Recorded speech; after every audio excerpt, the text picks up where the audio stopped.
Well, good morning. I'm Jeff Coleman. And I'm Debra Pinkerton. Welcome to Morning Light. Well, the calendar says it's Halloween, a day when millions of Americans put fear on their front lawns, but there's a lot to learn from the latest survey of American fears. We'll ask the Morning Light panel how faith overcomes fear in real life. Not a bad topic for today, right? Good question. But first, here's a preview of what's coming up later in the show. Daylight saving ends at 2 a.m. Sunday morning, so you will want to turn your clocks back before going to bed Saturday night.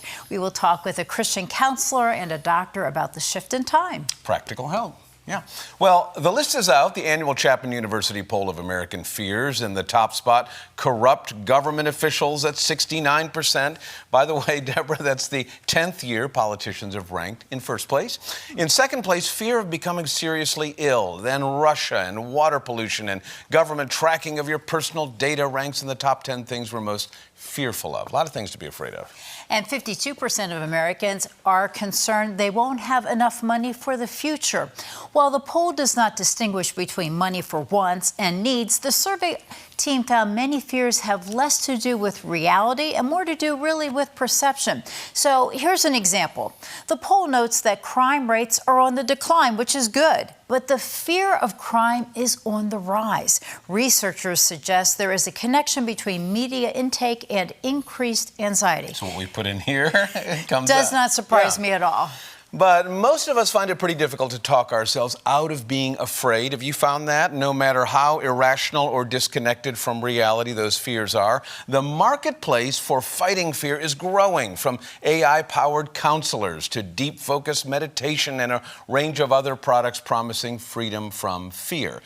But there's one indicator suggesting millions may be choosing faith over fear. The Wall Street Journal reports that Bible sales jumped by 36% nationwide following the assassination of conservative activist Charlie Kirk. We'll ask the Morning Light panel how their faith helps them overcome fear in real life. Back with us, Cynthia, Lyons, Kocman, and a new face, a Nashville recording artist, Greer. Honored to have you here. Thanks for making the drive from Nashville. Having an outsider on Halloween, All Hallows Eve, Reformation Day, whatever. Reformation Day here on Morning Light. Reformation Day.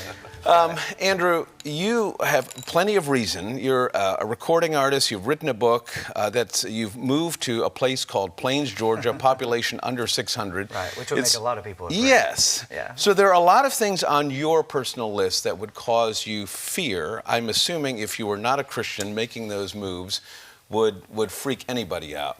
But how did you work through big decisions in life, putting music out, and not knowing if it's going to be rejected or people like it, or walk into a stage with a guitar, not knowing if they'll boo or clap? How do you overcome those fears with your faith? Well, I would think every stage of life for every one of us has some element of vulnerability, which has a courage to risk, to adventure out and do new things. I have a friend who, when talking about fear, we talk about our feelings, because just how Debra said that the feeling of crime going up, even though it's not based in reality, the crime is going down. Right. So she would say that our feelings are real, but they aren't always telling us the truth. Right. So whenever it comes to fears, I try to test out the reality of that fear by seeing if it's based in feeling or if it's based in some actual, statistics. So what do you do when you get to the point, though, where statistics that talking through doesn't help? Like, what's your default? Do you turn on Christian music? Do you open your Bible? Do you chant something? What is it you do? I wish it was that simple. I go to a therapist, which costs a good bit of money. But I do think one of my practical steps is counseling. My dad's a therapist. I was always taught the good sides of therapy, the good sides of knowing oneself, understanding one's mind and one heart, which I think that's part of Scripture, testing, weighing our hearts out before God. Yeah. So then I think always just kind of coming back to center, right? So if love God and love your neighbor, all the law and the prophets hinge on these two things, then I try to come back to center, which would be my community, my neighborhood. So it gets you off of thinking about you. Yeah, I mean, it gets me off of thinking about me, but my fears are also based on things I can't control. So I can think about Israel and Palestine, but what can I actually do in reality about that situation? So if it's information for interest or research, fine. But if it's something where I need to actually act in service to others, which is a help to myself and my own mental health, then I need to focus on the person to my right, to my left. That's very interesting. That's what I think. Yeah. So when you deal with kids coming into a school every day, and they have hours of maybe conflict at home, or maybe it's food insecurity, all kinds of reasons. You are the person on duty. You're the person with the faith light blinking.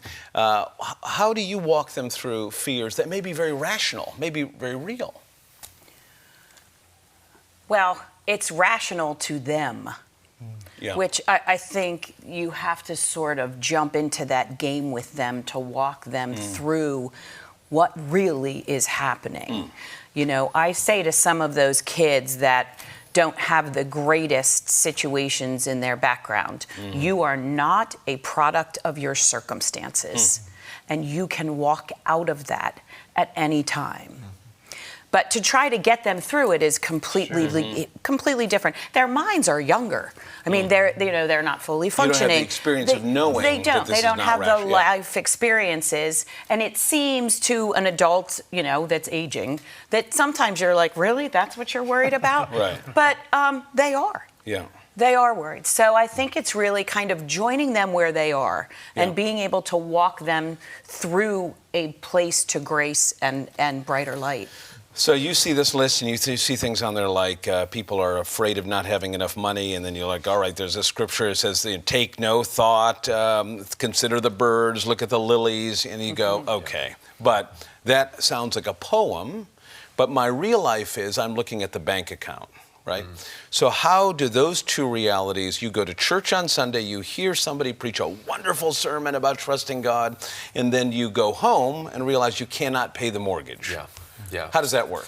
Familiarity breeds contempt. So the more that we hear those passages, you know, you see them printed on a coffee mug or a pillow or something like that you get at a Christian bookstore, you start to take them for granted. They don't feel real. Yeah, it's a Hobby Lobby slogan. Yeah. But that doesn't make them any less true. And we need to not only see them and remind ourselves of them, we need to pray them. We need to pray them until we believe them. And of course, we need to exercise wisdom. There's some people are struggling financially for reasons that they can control. Many people aren't. The cost of living is out of control right now. And the same can be true for any of these fears as well, that there's a biblical answer to them. Sometimes it sounds trite, you know. Sometimes people say, well, I don't want the Sunday school answer, you know. But Sunday school answers are the true ones as well. And life's not always a perfect formula like that. That's why we have the book of Job, right? For the times that all of those formulas don't feel like they're working and the righteous are suffering for no reason, the innocent are suffering, but we also have a God who... we need you here. We have a God who understands that. God himself, in the person of the Lord Jesus Christ, was the only innocent sufferer as well. So the formulas don't always work or feel good, but there's biblical truth there underneath all of that. So one of the ways, I guess, that we answer these questions is community. We have this epidemic of loneliness, Andrew, in America, where people say, I don't have a close friend. I don't know my neighbors. I don't know the person across the street. Trick-or-treating may be the only time when you see your neighbors walking out. But you've written a book about these beautiful Sunday school lessons from President Carter, going back from the White House, going back to Plains, Georgia, population almost 600, and then you see how community plays out. How does community, checking on your neighbors, actually transform fears, many of our fears? Well, I think it gives them perspective. It gives a place to bounce them off of. You know, like if I can speak out my fears, if I'm going home alone, if I'm isolating, then the only thing I have to reckon with my fears is in my brain, in my own brain, you know, my own mind. And that's not necessarily the safest container all the time. And so when I can kind of exorcise them, when I can speak to someone about on a front porch, or because they're out in their lawn, or there's also more accountability to being together. I'm more needed in a small community, and I need others more in a small community than if I'm in kind of an autonomous neighborhood or suburb like a lot of us live in. So I think all of that combats loneliness, which I think also combats fear. And also you get to the financial piece, there's less fear about finances when we know our neighbors, because we really are looking into that Acts model of, you know, it's idealistic, but if each of us look to our left and to our right, and we actually knew that person's need that lives next to me here, and this person's need that lives next to me there, and they did the same thing, the entire world, to some degree, would be cared for and taken care of. It's idealistic, I know, Yeah. and it's very un-American in a lot of ways. Yeah. But Because if you knew my neighbors, you wouldn't talk to them, people say. You know, if you knew the person across the street. Fear. I mean, it's also fear. Like, what if they don't believe what I I've believe? Googled them, What I've they looked look at them like on Facebook, and, yes. you know.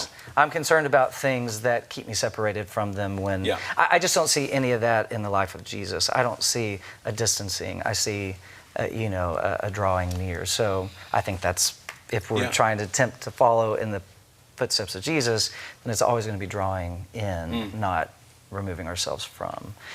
God, no boundaries, without borders. Right. We're afraid, right, sometimes of neighbors. Is one of the I guess the tragedies, or maybe the helps, is we can pretty much, when a neighbor moves in, within 24 hours, you can construct a narrative about the neighbor based on the pictures they've posted on Facebook, their record, and then you can go deeper and pay a little money and find out if they ever had a criminal record. So what Andrew's saying... Have you done that? Only about you, Andrew. Yes, I'm sorry. So Yes. what do you do when that information comes? You find, the person has problems. Right. And I don't know, it's too complicated, and I have my own problems I can't deal with. That's, I think, what keeps a lot of people from checking on neighbors, right?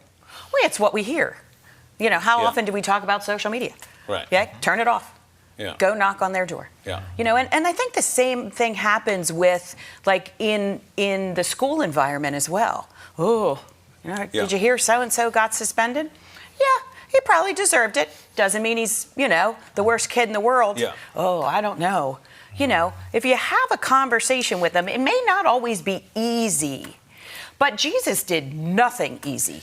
Are churches safe places for someone to walk in with a very complex profile? Yeah. Because you can be sitting next to somebody and then you Google them and you go, wait a second, I don't want to be sitting here. Yeah, some churches are safer than others. Yeah. I think that's fair to say. And of course, what does safe mean? What we mean is that you're going to be welcomed, you're going to be greeted, loved, shown hospitality. Yeah. You might also be told a hard truth or two, and you might feel unsafe because of that, but that's still a part of welcoming and inviting someone in. But maybe after food. Yeah. Right. Yeah. After community. That's right. After a handshake, after someone looking you in the eye and asking how your day's going. Well, let me ask you this, because you're a singer.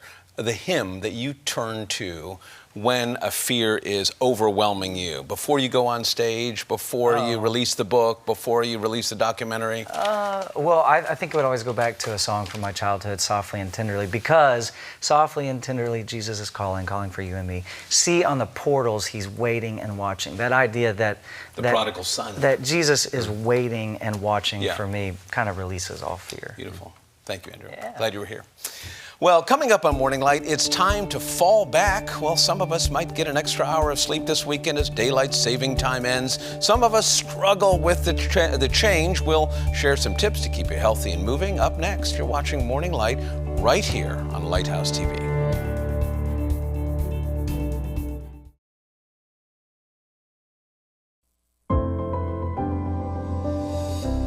Welcome back. This weekend, daylight saving ends. That means we need to turn the clocks back Sunday at 2 a.m. Ryan Bailey talks about how we mentally prepare for the time change. Ryan, thanks for being with us. Let's talk about daylight saving time. It's ending. I know for me, it's a very difficult transition. It gets dark so much earlier. Your thoughts? Yeah, I struggle with seasonal affective disorder. So this time when it changes, man, the blues can come in so easily. It throws off all rhythms. It affects our sleep. I heard a scary statistic that on the Monday after daylight savings, there's like an increase of 24% risk of heart attacks on that Monday. Wow. So it really throws off a lot. Wow. And it really does affect people of all ages because sports, evening activities, it just seems to make things so much harder.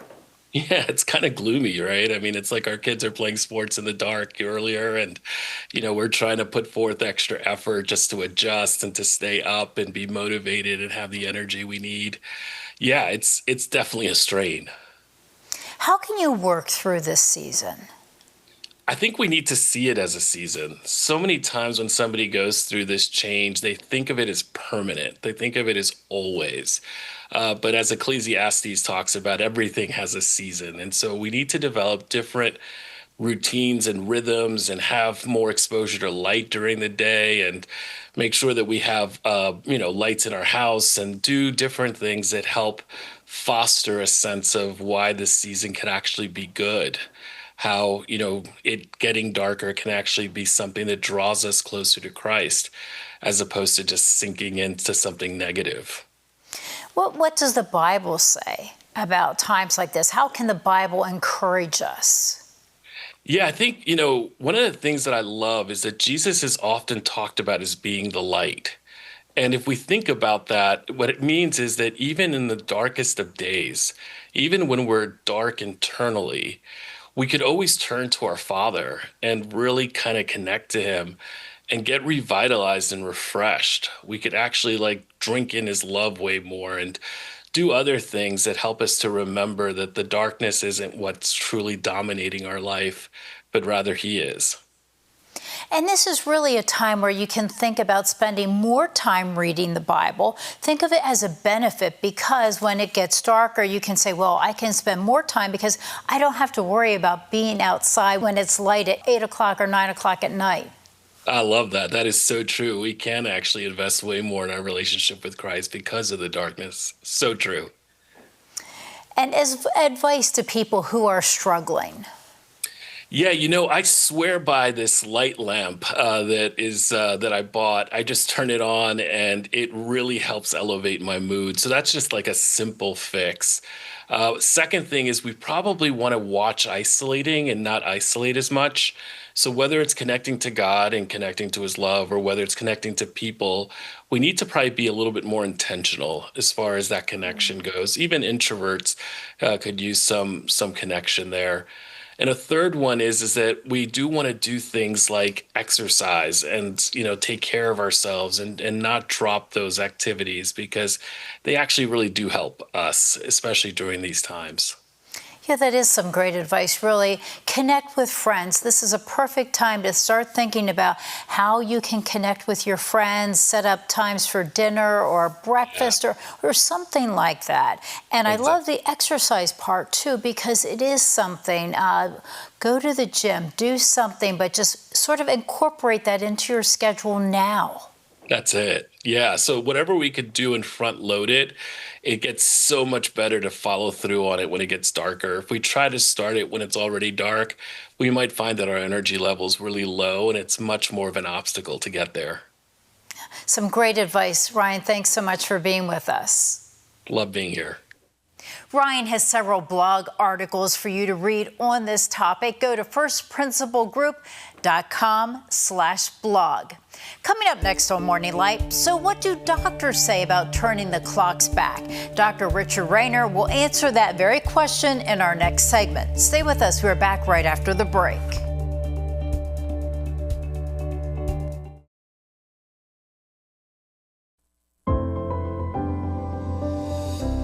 When daylight saving ends, it simply means turning the clock back 1 hour. But what does the time change do to our bodies? Dr. Richard Rayner with Aspire Health joins us. Dr. Rayner, thanks so much for being with us. So daylight saving ends. So what does this do to our bodies, this time change? Yeah, for those of us who are able to have jobs that are fairly regular with a schedule, or anything else where our schedule is regular, there is a definite interruption when you start to move everything an hour one way or the other, whether it's, spring forward or fall back. So that rhythm that we get into does get interrupted, and so it can cause some sort of confusion to us, whether we say even mentally or emotionally or physically. Our bodies do definitely feel it. I know when I'm getting older, it just seems to have more of an impact. I know that it's going to start getting dark earlier. I look forward to December, the end of December, when the days start getting longer and you get to see more light. So it's like this time period where it's just not a lot of fun.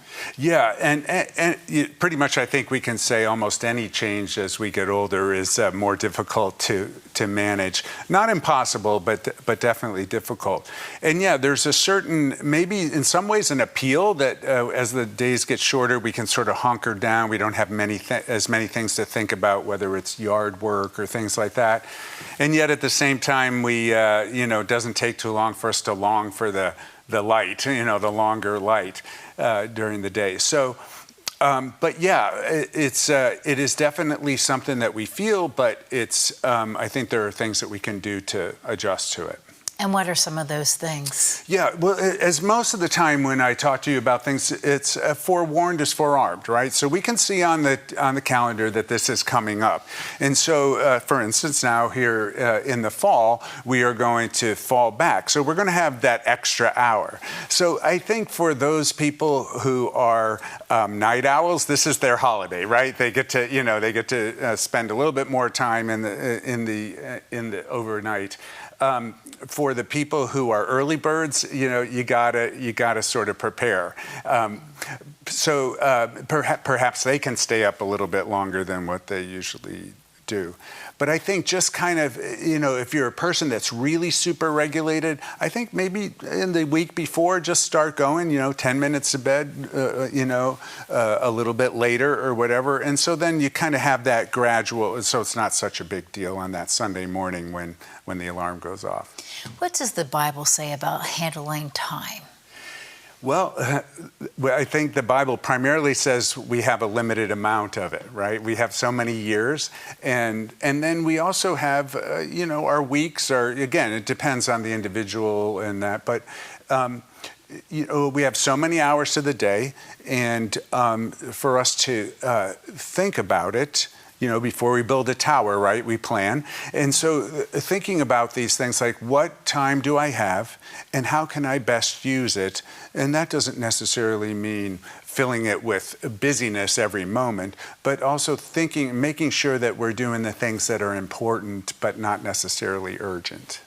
So use this time, even though it's going to be getting dark earlier, use it wisely. And maybe it is time where you pull out the Bible, you have that extra hour initially to, use this time. Right. So one thing that I personally look forward to is, there isn't that much to do outside in the yard for those of us who have yards. So it kind of allows me that extra time, maybe a little bit more time for biblical study, but also just time to just do those inside things that, maybe I put off for a while.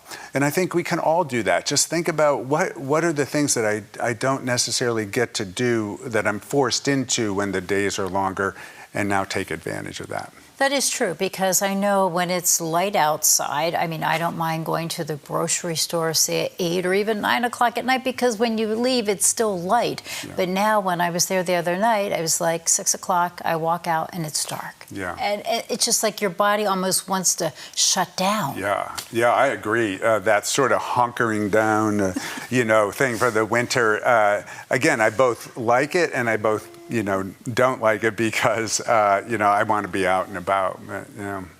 It's certainly a good time to, really think about the things that need to take place, things that you can do during this time and use it wisely. Yeah, I think it's a good time to, use that sort of downtime to plan and think about, especially as we get towards the end of the year and into the new year. Dr. Rayner, thanks so much for being with us. You're welcome. Thank you.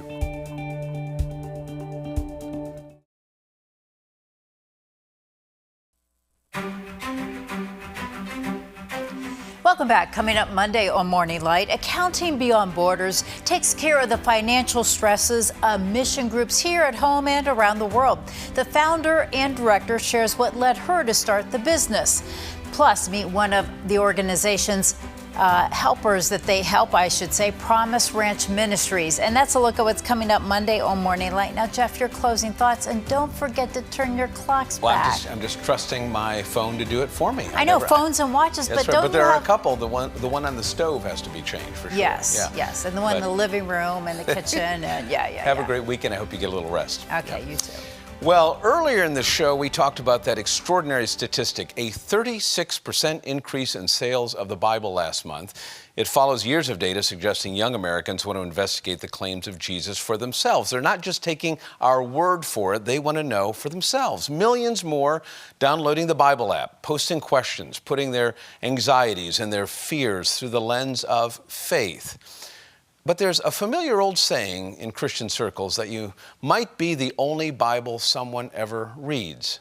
What I think that means is that it's one thing to read about trusting God, to read about the stories of faith in that great lineage in Hebrews, living a life free from fears about having enough food or money or maybe the survival of the planet. We've got a lot of questions, a lot of anxieties, but it means someone has to actually live like they believe this stuff. Someone has to sing through the storm, to trust God when He appears to be absent, to be silent.